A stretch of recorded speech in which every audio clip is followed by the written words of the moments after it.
Hey folks, hi, this is Gigi. Hope you're all doing well. Well, let's start the shenanigans. We are getting closer to St. Patrick's Day. We're going to drop, this is going to be a low income drop. But you know what? The thing is, we're here, we're consistent, and we're dropping some money. And I have a little chat that I think I want to share. Something I read, something I saw, and I thought, you know, why not share it here? Because that's kind of what Gigi does here. Ready? All right, let's go ahead. Oh, before we start, we have some OJ this morning, mixed with a little something. It is tequila sunrise for the start of a new day. What do you think, folks? Let's try it. Ready? I'm good and ready. I'm just saying. Cheers, folks. We got a little sugar around the rim too. Oh yeah, baby, that's refreshing. All right, let's go ahead. Like I said, we're gonna drop a little bit of money today. So let's go ahead and see how much we're dropping. Hope you're all doing well. It looks like we are dropping $45. Okay, that's okay. That's okay. I do know that we're gonna go ahead and drop some money here in a little bag here. So how's everybody doing? Everybody getting ready for the 17th? Well, I'm getting ready because we got taxes in the middle of the week. Then I'll be going out of town after that. Yep. Gigi's going to be flying out to go see her baby girls. I am so excited. My mortgage, she's going to turn 2. And okay, that's Luna. Luna, what are you doing? Oh, over here. She's looking for a treat. Come here. There you go. She goes, I sniff it here someplace. Where is it? I sniff it. Anyway. So Morgan's turning 2 this month. And Teddy's turning 1. Can't believe it. And then in May, my big girl is going to be turning 7. So Gigi's going to be traveling. So, what is with my fancy glasses? Stay up there. All right. So, we're dropping the 5. Gigi, don't get distracted. Dropping the 5 here. 1, 2, 3, 4, 5. That goes in here. I hope everybody's having a good week. And, of course, we're going to be dropping some money for our teeth. And I did a little bit of, where's my teeth sheet? I know it's here somewhere. Okay, let's move this one out of the way because this has been done. And I wanted to drop some money in here. Let's see. Do I have a 5? Yeah, I do. So I'll take that. No, it's not. That's not a 5. Let me see. Got 10. Let me see. Let me see if I can break it. Or you know what? Let's just go ahead and put the 20 in there, and I'll just note down 20. So what I did, if you folks notice here. On this sheet, I got a red one here. Because like I told you, big dogs' teeth, they're paid off. My work we're still paying for. So each one of these little smiley faces, or smiley teeth, are $15. And I determined that when I get to this one right here that's marked in red, that my teeth will be done, which is great. Because there's 10 lines here, and it's like 40 payments I think I needed to do. So that's great. So I don't have to fill up the whole thing, which if I did, it'd be $1,800. But I only need to fill it up to here, which is probably what the 14, you see, I should have figured out what the 1440 was attached to, and I think that's what it is. But anyway, we'll do that next week. So let's go ahead and drop, oh no, I got another 20 here. Well, let's do 30. Okay, let's do, wait a minute. Wait. Let's drop 20 here. Let me see here. Yeah, let's drop 20 here. Gigi, get it together. Let's drop 20 here, or can I drop... Do I have a 5 in there? And then maybe I'll do... Let me see. Oh yeah, I do. So let's do this. Here's a 5. So I'll drop 20. Put that in here. So I dropped 15 in here. That's nice. I better sharpen my pencils next time I come online here. And then do that. And then I dropped the money in here already. Now I've got 25. So 2 is 30. So let's go ahead and fill this up. And then I'll just do half to know that I need to put another. Let's put 10. And then when I when I pay it, then I'll just go and drop it. So that's great. And that's all the money. That's all the money, honey, we're dropping today. Like I said, this is gonna be a short drop, but the thing is, I'm still here being consistent. One thing I want to say thank you to everybody that's watching my last video where I dropped $190. You know, that's climbing slowly, but I do appreciate the support. I appreciate people curious. Somebody asked me, how did I make my little money binder here? And I dropped what I did on the comments there. Thank you very much for asking. And then just for that particular video, numbers are going up slowly, and I appreciate that because it really supports me, encourages me to continue doing what I'm doing. And I do know that saving the money this way, for me, Gigi, this works. So anyway, that's it for today as far as dropping money. So what we're going to talk about now, there's going to be a little shift here. Okay, one of the things I wanted to talk about today was something I had read about in regards to friends. It's one article because I thought it was interesting because one of the things my mom encouraged me to do when I first moved out here to just trying to clean up because everything distracts me. Because when I first moved out here to Arizona, one of the things that she was always, okay, I'm not going to say always, but she did mention quite often is that, you know, when I moved out here to make sure to cultivate friends. Okay, Mom, I'll cultivate friends, like, you know. Let me see if I can find a new friend. Because her thinking was that was important. And because I'm not a social butterfly, so to speak. You know, I've always felt that even when my kids were growing up and even when I grew up, you know, if you had one friend, you're going to be okay. Because at least you had one friend, you know, it gets heavy at home or you just need to get out or for whatever the reason. If you just had one person that you're able to talk to, you're going to be okay. And I always, you know, was mindful of that with my own kids when they were growing up. Because, you know, growing up as a kid is not always easy. So I felt it was important if they had one buddy, one girlfriend that they could talk to, that was fine. And I think this article that I was reading was about this gal, you know, over 60, my age. Both of the females that I had seen were both over 60, talking about friends and friendship and, you know, having friends when you're over 60. And what this article is stating is that how hard it is to get new friends when you're over 60. The thinking was in this particular writing was that sometimes when you're going through childhood or your adulthood and young adult and then when you're here, you have been the one that takes care of people. You're the one the responsible one. You're the one that basically takes care of shit. You know, you're the one that's getting stuff done for everybody else. So you may not be focusing on what's important to you because you're just taking care of what needs to get taken care of. And then what happens, there comes a point when it's not that you may no longer be needed, but maybe circumstances have changed. And now you're at the place where that energy that you were putting in these different relationships or these different arenas aren't there. It's not needed anymore. And now you're like, now what?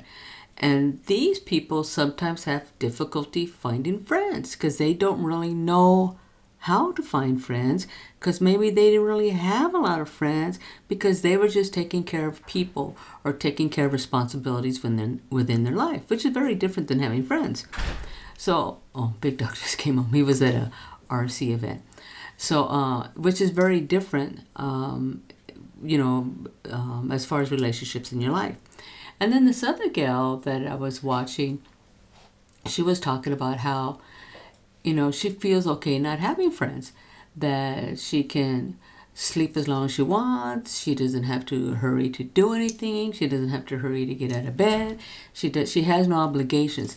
Now, you know, having a friend or partner are two different things, but there's nobody that's waiting on her. There's nobody that's waiting for her, or she's not obligated to anything. And I'm thinking, well, that sounds different than friends, because I think friends and partners are very, the relationships are different. You know, I think friends, what I have come to find out in my later age, and I think it is true that it is harder when you are older to make new connections, so to speak. I've been fortunate enough that the ones that I'm friends. She's one of my oldest friends. I mean, I met her when I was in high school in my history class and sophomore, and we're still friends. And I don't have to speak to her every day. But the thing is when I pick up the phone and when she calls me, it's like there no time has passed. It's just like we talk just right where we dropped off before. That's great. I treasure that relationship, and that's one of my, and I've said it's one of my best friends. She knows, me when I was very young. We both gone through divorces. We both have raised kids. We got grandkids, so we're in that similar stage right now. But we've grown a lot during this. Oh yeah, you're 15 now. You're gonna be 68. So but to me that's she doesn't live near me. She's in Southern California. But it's nice to be able to just call, or if she calls, I know that it's just easy. And then I had a dear friend. She was considered my best friend. She was like my ride gal, and she unexpectedly died in 2022. And Tiffany is one that I think of often, and I feel her loss every day. It gets less, but that's part of the grieving process. And then I've been fortunate having moved out here to Arizona. The places that I had been working at before, I ended up meeting a number of females that have become real good friends. In fact, I just met up with one of them, and there's Pat right there with her husband. We just went out to lunch, me and Big Dog, and went out to met them out in a place not too far from here, and had lunch. And that was nice. So I've known her almost like 10 years, that she's been out here.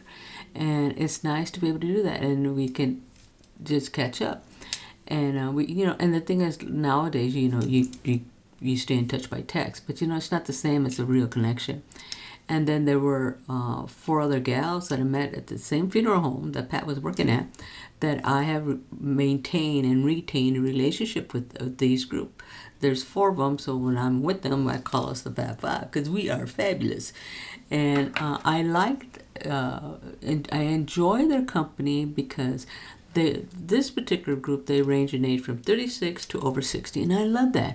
I love the diversity within our group. I love where we're all at different stages in our group, and I enjoy the fact that we get together, we talk, we share a drink, we have a meal. I mean, it's I really enjoy when I meet up with these ladies. In fact, we're supposed to be getting together again in April.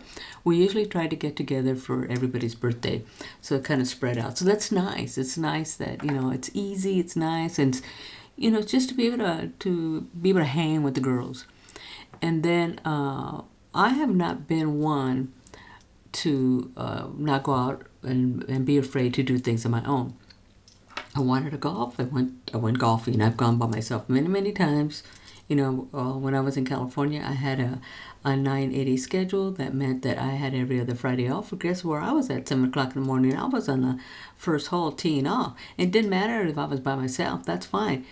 But I met interesting people out there. So I've never been afraid of putting myself out there on my own. And this was before I met Big Dog.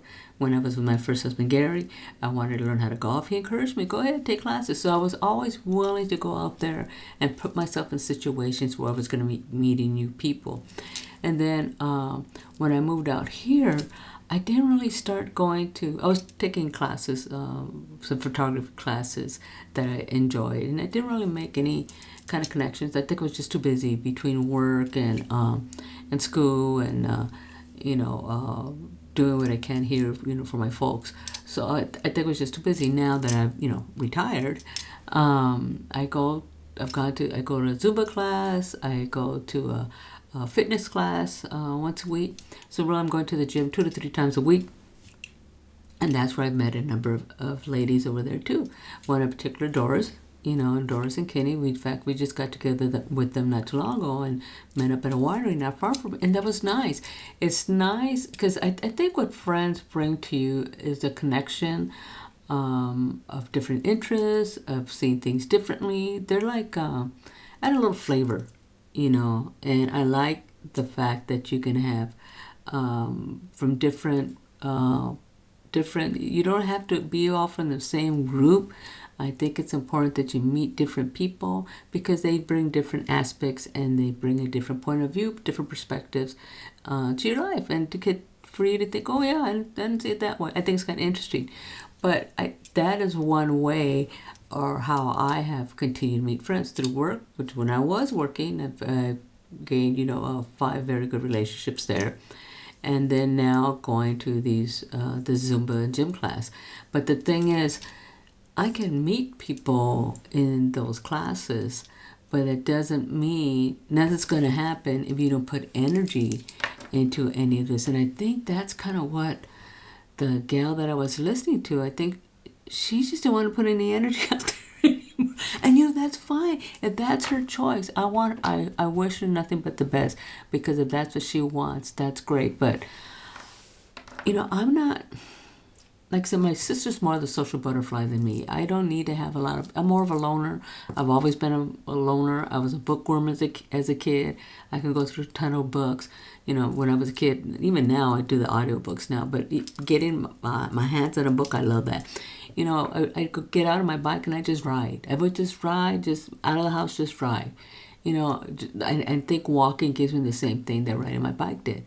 So it's being a loner. I'm not afraid of being alone. I enjoy my company, and I'm fortunate enough to have my big dog here that I enjoy his company too. And of course I enjoy Luna's company.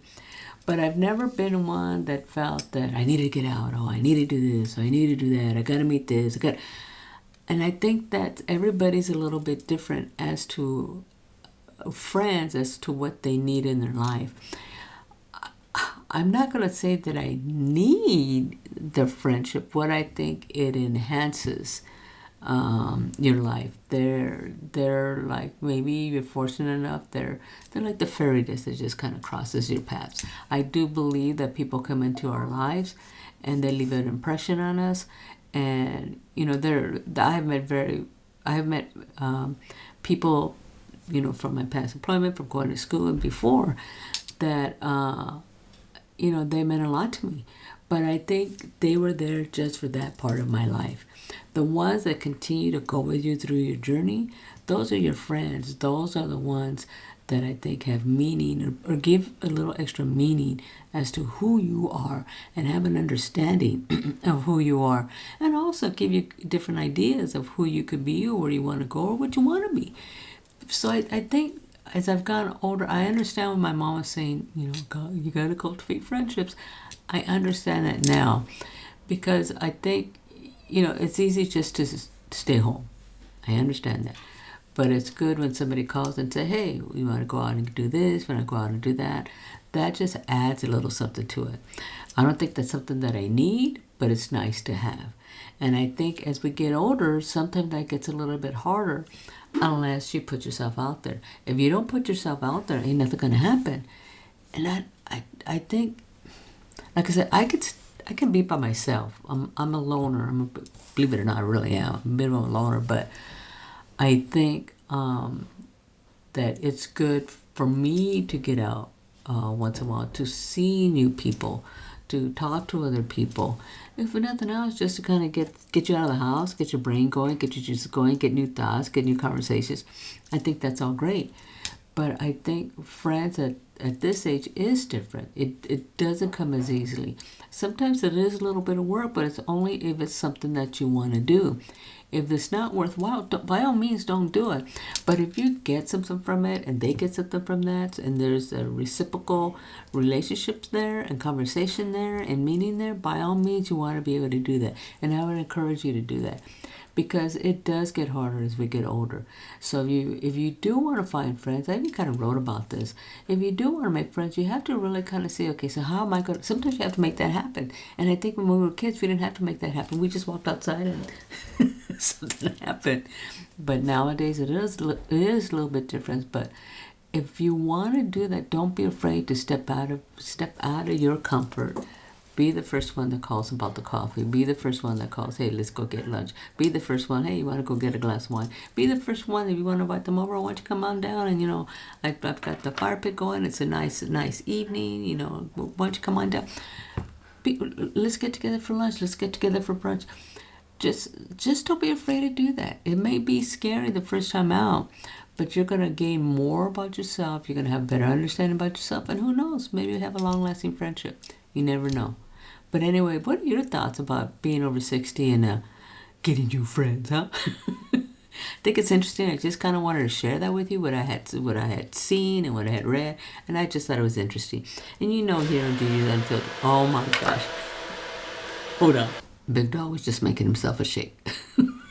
So anyway, I'm gonna go out in closing here, folks, but I want to say, friends can sometimes be the fairy dust in your life. They can add a little bit something to it. But like I said, but let it be your choice. If you're getting something out of it, by all means, I encourage it. Because you know what, Mom, I'm also be who you want to be. You know what I'm saying? So anyway, until next week, you know what I say? I say tits up, folks. Remember, save consistently builds money. I'm just saying. And next week, I'm going to be out. I'm not sure I'm going to be able to. I'm going to be transferring money over. I'm just not sure I'm going to be able to film, but I will be dropping shorts along the way. I go see my baby girls. But anyway, till next time, ciao, tits up, and you have a good one, folks. And let me know if you got any friends out there and how you make your new friends, okay? I'd be interested in hearing about that, okay? Till next time, ciao, tits up. See you, folks. We're getting ready, getting ready at the dance floor. So turn the lights on. You know just what we're here for. We're moving like